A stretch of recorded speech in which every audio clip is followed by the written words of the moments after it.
ಅದು 1984 ಅಕ್ಟೋಬರ್ 31ರ ಬೆಳಗಿನ ಜಾವ. ದೆಹಲಿಯ ಪ್ರಧಾನಮಂತ್ರಿ ನಿವಾಸದಲ್ಲಿ ವಾತಾವರಣ ಸಾಮಾನ್ಯವಾಗಿತ್ತು. ಇಂದಿರಾ ಗಾಂಧಿಯವರು ತಮ್ಮ ದಿನದ ಕಾರ್ಯಕ್ರಮಕ್ಕೆ ತಯಾರಿ ಮಾಡಿಕೊಂಡಿದ್ದರು. ಆದರೆ ಅವರ ಮನಸ್ಸಿನಲ್ಲಿ ಒಂದು ವಿಚಿತ್ರ ಭಾರವಿತ್ತು. ಕೆಲವೇ ದಿನಗಳ ಹಿಂದೆ ಅವರು ಭಾಷಣದಲ್ಲಿ ಹೇಳಿದ ಮಾತು ಇಂದು ಭವಿಷ್ಯದ ಎಚ್ಚರಿಕೆಯಂತಿತ್ತು. ನನ್ನ ಜೀವ ಹೋಗಬಹುದು, ಆದರೆ ನನ್ನ ದೇಶ ಉಳಿಯಲಿ. ಇದರ ಹಿಂದಿನ ಕಥೆ 1984ರ ಜೂನ್ ತಿಂಗಳ ಅಮೃತಸರದ ಆಪರೇಷನ್ ಬ್ಲೂ ಸ್ಟಾರ್. ಸ್ವರ್ಣಮಂದಿರದಲ್ಲಿ ಅಡಗಿದ್ದ ಸಿಖ್ ಅತಿರೇಕಿಗಳನ್ನು ಹೊರಹಾಕಲು ಭಾರತೀಯ ಸೇನೆ ದಾಳಿ ನಡೆಸಿತ್ತು. ಇದು ಸಿಖ್ ಸಮುದಾಯದ ಹೃದಯದಲ್ಲಿ ಆಳವಾದ ನೋವು ಮೂಡಿಸಿತು. ಅನೇಕರ ಕಣ್ಣುಗಳಲ್ಲಿ ಕೋಪದ ಜ್ವಾಲೆ ಹೊತ್ತಿಕೊಂಡಿತು.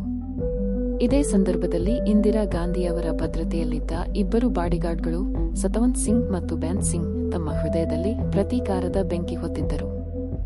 ಅಂದು ಬೆಳಿಗ್ಗೆ ಇಂದಿರಾ ಗಾಂಧಿಯವರು ತಮ್ಮ ಮನೆಯಿಂದ ಹೊರಬಂದು ಪಬಕ್ ಸಂದರ್ಶನಕ್ಕಾಗಿ ಕಾಯುತ್ತಿದ್ದ ತಂಡದ ಕಡೆ ನಡೆದು ಬರುತ್ತಿದ್ದರು. ಆ ಸಮಯದಲ್ಲಿ ಅವರ ದೇಹ ರಕ್ಷಕರಾಗಿದ್ದವರೇ ತಮ್ಮ ಗುಂಡುಗಳನ್ನು ಎತ್ತಿದರು. ಬೆನ್ ಸಿಂಗ್ ಮೊದಲು ಪಿಸ್ತೂಲ್ ಹೊಡೆದನು. ಸತವಂತ್ ಸಿಂಗ್ ತಕ್ಷಣ ತನ್ನ ಸ್ಟನ್ ಗುನ್ ಅನ್ನು ಸುರಿದನು. ಕ್ಷಣಾರ್ಧದಲ್ಲಿ ಗುಂಡಿನ ಮಳೆ ಸುರಿಯಿತು. ಇಂದಿರಾ ಗಾಂಧಿಯವರು ನೆಲಕ್ಕೆ ಬಿದ್ದರು. ರಕ್ತದಲ್ಲಿ ನೆನೆದು ಹೋದರು. ಅವರನ್ನು ತಕ್ಷಣ ಏಮ್ಸ್ ಆಸ್ಪತ್ರೆಗೆ ಕರೆದೊಯ್ಯಲಾಯಿತು. ಆದರೆ ವೈದ್ಯರು ಹೇಳಿದ್ದು ಅವರು ಬದುಕಿಲ್ಲ.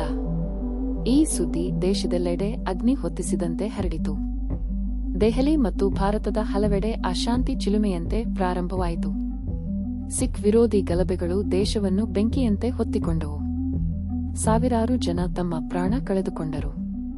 ಇಂದಿರಾ ಗಾಂಧಿಯವರ ಹತ್ಯೆ ಕೇವಲ ಒಬ್ಬ ನಾಯಕಿಯ ಅಂತ್ಯವಲ್ಲ, ಅದು ಭಾರತದ ರಾಜಕೀಯ, ಸಮಾಜ ಮತ್ತು ಧರ್ಮಗಳ ನಡುವಿನ ಬಿರುಕುಗಳನ್ನು ಮತ್ತಷ್ಟು ಆಳವಾಗಿ ತೋರಿಸಿತು.